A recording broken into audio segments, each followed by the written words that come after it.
to our lesson on percentages, converting fractions and decimals into percentages, understanding percentages, finding a percentage of a number, and finding what percentage of a number something else might be. Understanding percentages.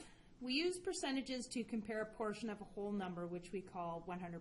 So anytime you're talking about percentages, it's always part of a whole number, and that whole number is what we call 100%. Okay, so percentages are commonly used to describe interest rates, sale prices, test results, inflation, changes in profit levels, employment levels, and much more. So the percentage, this sign here, reads percent, which means in every 100. So whatever number comes before this, so if this was a 40, it would be 40% of every 100. Okay, so fractions and decimals may be converted into percentage form first, and they're also used to indicate parts of quantities. So a fraction, 2/3 is 2 parts of 3, 3 being the whole, which would be 100%. So if we had 1 part of 4, 4 would be the 100%, 1 part of that would be 0.25 or 25%. So interchanging number forms. Converting decimals to percentages is fairly simple. Okay, so because it's out of 100%, we simply move the decimal place 2 points to the right. So if we have 0.064, we can multiply that by 100% and get 6.4%. Or conversely, we can just move the decimal place 2 spots, 1, 2, and get 6.4%. We can convert percentages back to decimal the same way. You either divide by 100 because we're doing the opposite. So if we're multiplying here to get to a percentage, to go from a percentage back to a decimal, we would have to divide, or we just go 2 places to the left. So 4%, 2 places to the left, is 0.04. Converting fraction to a percentage can be done 2 ways. So the first is to multiply the fraction by 100%. So if we have 3/4 by 100%, so we multiply, this would be 100 over 1, right? So it would be 3 times 100 is 300, 4 times 1 is 4, it would be 300 over 4%, then you divide the 300 by 4 to get 75%. So again, because multiplying by 100 is essentially 300 over 1, and we multiply across 300 over 4, okay? So another way, and a more simpler way, I think, is just to convert the fraction to a decimal and then move the decimal place. So we've already done this. We've already been converting fractions to decimals, so this is something you already know how to do. So if we have 6 over 23, now you guys have been taught to, in order to get decimals again, to try and get this into 100. It's hard sometimes to, well, always, to get numbers like this into hundreds. So it's way easier and way faster just to do the simple division. So to convert it to a decimal, you divide 6 by 23. So again, remember, we read from the top down.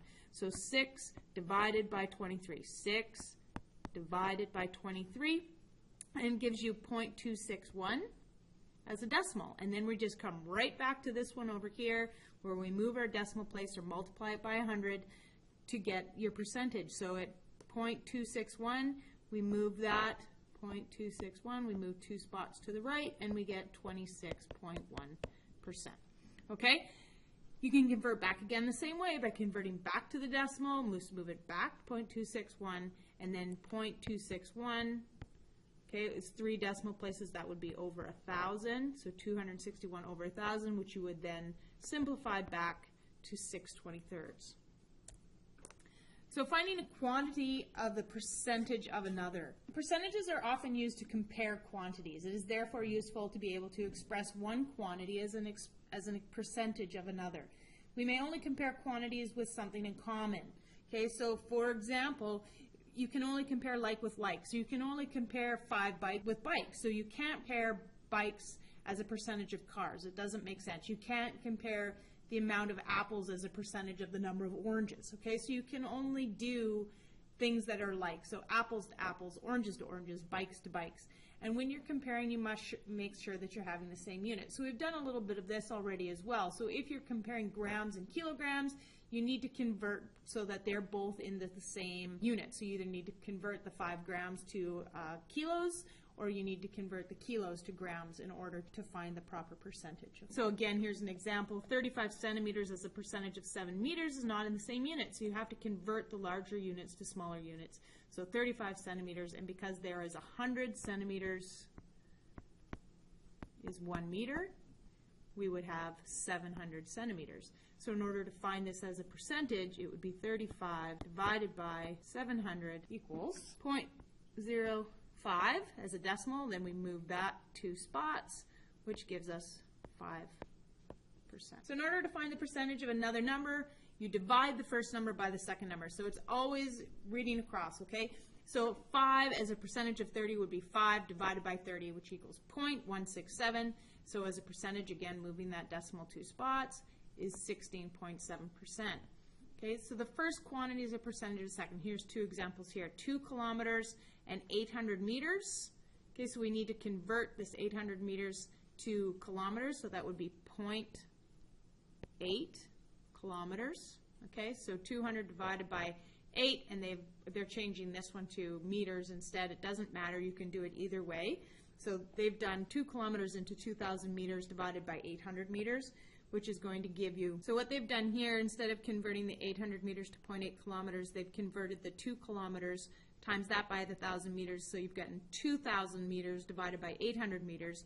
So we do 2,000 divided by 800 gives you 2.5. So because it's 2.5, again, to get to a percentage, we move 2 decimal spots. So that's going to be 200. Fill in that empty spot with a 0, 250%. What they've done is essentially the same thing. They've taken the 2,000 divided by 800, which gives you 2.5, and then they've times that by 100%, okay? I prefer the other way. Just convert it to a decimal and then multiply it by 100. So finding the percentage of quantities. To find a percentage of a quantity, we first convert the percentage to a decimal, which we've done, and then we multiply to find the required fraction of the quantity. So this is different, okay? So when you're trying to find the percentage of something, remember back here, we're finding the percentage of 5 and 45. We do 5 divided by 45 to get your units, okay? So 5 divided by 45 gives you 0.11111 or 0.1 repeating, okay? And then to move that into a percentage, 2 spots, and we essentially have 11.1%. This one, you go backwards. You're already given the percentage right here, 25%. So you want to find 25% of $20. So 25% is a decimal. We just move our 2 this way, so we have 0.25 as a decimal. And then we multiply it, so we're doing the exact opposite of what we did before. We multiply it by the 20, so 25% of $20 is $5. 16% of 135, convert that to a decimal, 0.16, multiply it by 135, and you get 21.6. So 16% of 135 is 21.6. So the unitary method in percentages is how you can figure out what percentage of something that you need if you're only given a portion of it. So for example, if you are given 6% of something here is 42, and you want to then find out what 100% of it is.